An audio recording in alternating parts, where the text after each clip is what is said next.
Welcome to the TED Talk. This is going to be about the Zimbardo Experiment. But before we get into that, let me ask you a question. If someone of authority was to challenge who you were as a human, would you let that authority determine your self-worth? Or would you rebel against it? Now, most people would say, I am the only one who gets to decide how much I'm truly worth. That anyone with power doesn't genuinely have true power over me. And that's where people like Philip Zimbardo come in. Philip Zimbardo, while studying at the Stanford University, wanted to pose an experiment to determine how humans would react to being in captivity. These prisoners would be tested against people with power, the guards. And Zimbardo wanted to do this in order to see how that power would shift and how those people would embrace that power. To do this, he used the Stanford basement. He took it and made it its own makeshift prison. We're talking cells, we're talking solitary confinement rooms. You get it, the whole deal. Then he scoured through 70 applications, looking for 24 of the most mentally stable candidates. In the end, he had 24 members to fill out the roles of prisoners and security guards. However, one dropped off, leaving 23. Anyways, these 23 people filled the roles of 10 prisoners, 11 security guards, and 2 reserves, just in case. Now, due to his unwavering desire to make the experiment as realistic as possible, the prisoners were arrested at their own house. They were taken down to the local police station. They were booked. They were fingerprinted. Yes, fingerprinted with real ink. This was 1971. And all that. And then they were blindfolded and taken to the prison or the Stanford University basement. There they were given their randomly assigned numbers, given the classic prisoner attire, and sent to their cells. The security guards were given security uniforms, classic khaki pants, shirts, all that. They gave them whistles, and they even gave them the billy clubs, despite the fact that Zimbardo told them specifically not to physically abuse the prisoners, just to get that authentic look. Zimbardo even went so far as to give them special sunglasses so the prisoners couldn't see their eyes, the purpose of that being to separate the two groups. And it worked, as we'll soon find out. Anyways, when the prisoners were given their numbers, that in essence became who they were. They were no longer themselves. They were their numbers. For example, my name's Eli. If I was to be given the number 118, I would only be referred to as 118. Now, the first day went relatively easy. Nothing bad happened. This was the day where the security guards started to push their boundaries a little. Minimal tasks, minimal punishments, push-ups, sorts like that. It was physical, but nobody was getting abused just yet. And as consequence, the prisoners didn't revolt to this, didn't give their disclosure or their disapproval of this. As such, security guards started stepping up their game, making them purposely do minimal and annoying tasks just to show their superiority over the prisoners. The prisoners didn't like that, so on the second day, they revolted and started a riot, which really all it was they just boarded up, they barricaded their doors with their bags, took off their caps, started tearing up their clothes, just a protest of the way that they were being treated. because they thought that it was bad at that point. And as we'll soon find out, it gets way worse. Anyways, to quell the riot, all security guards went down to the prison.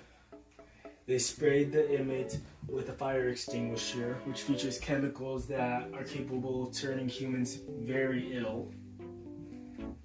They rounded up the ringleader, put him in solitary confinement, and temporarily took away the eating privileges of all those who actively participated in the riots. Those who didn't participate were given special privileges. They were allowed to eat. In fact, they were encouraged to eat in front of the others.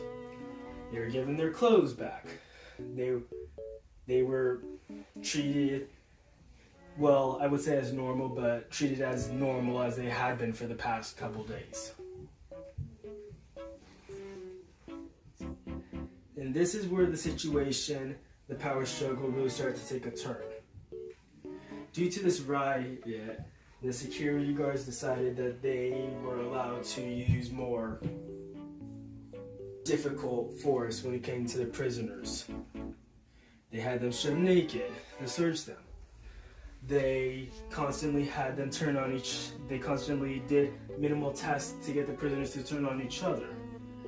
They broke down each prisoner's individualism to the point where prisoners were referring to themselves and each other specifically by their numbers instead of their names.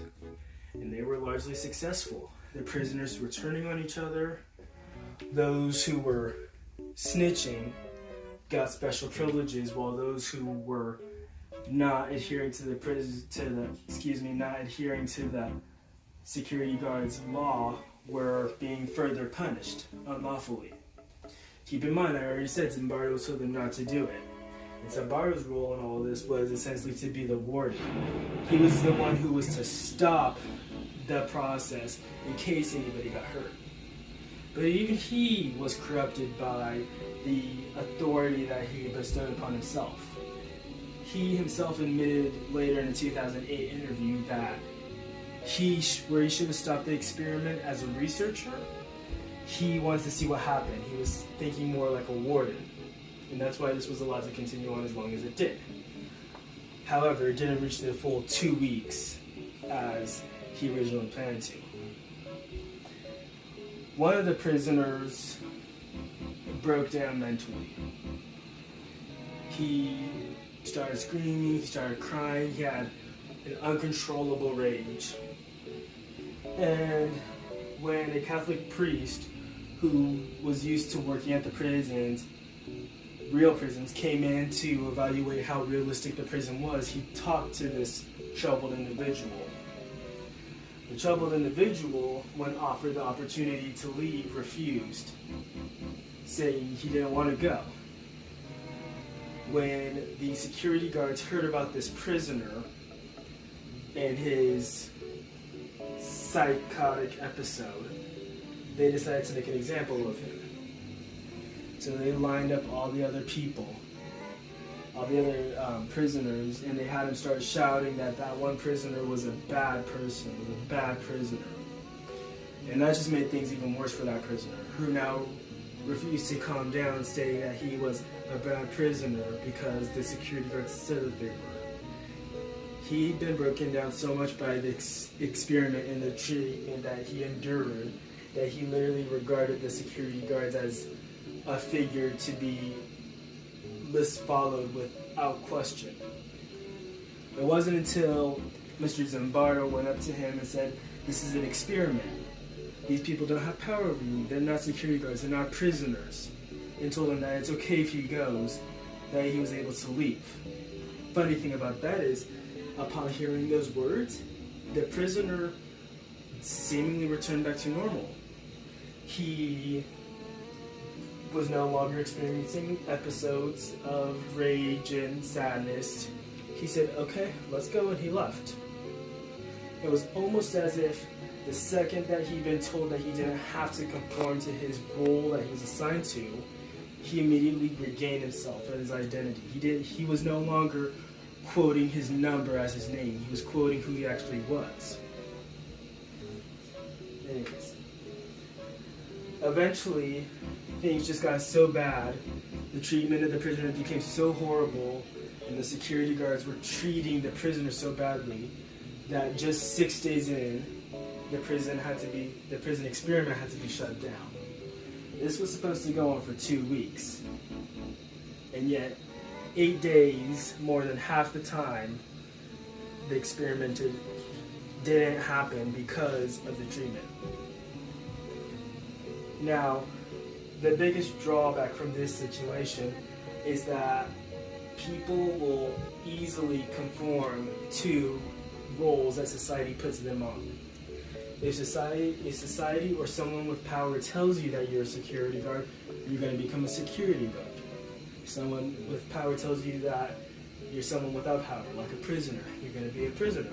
And you will find that you are embracing that role, whether you want to or not. And quite frankly, it is scary just to find how easy it was to essentially get all these people to play their roles to the extent. And it didn't help that both their roles were so stereotypical. They weren't playing real prisoners, real security guards. They were playing the typical, what you see on TV prisoners, what you see on TV security guards that are ridiculously abusive. The prisoners that are frightened of the security guards, and that's exactly what the subjects turned into. Now, admittedly, this experiment has been questioned by a lot of people because of its unethical nature, and by no means it is not ethical. Zimbardo himself, like I said earlier, admitted way later that he should have stopped it. And as I said earlier, even he was so confounded into his role, conformed to it, that he was essentially leading as a warden instead of a researcher. So what can we learn from this? Simple. Power doesn't necessarily corrupt us as much as it determines who we are. If someone with authority, someone with power was to go up to you and tell you to do something, you are more likely to do it. And you'd probably be surprised just how much you are willing to do for that person simply because they have the authority to do so. And it's not just the Stanford Prison Experiment. The Milgram Experiment, a string of incidences involving fast food joints, and so many other cases throughout history prove that power dictates who we are. And that pretty much summarizes the Zimbardo Experiment. Thank you for joining me. Good night.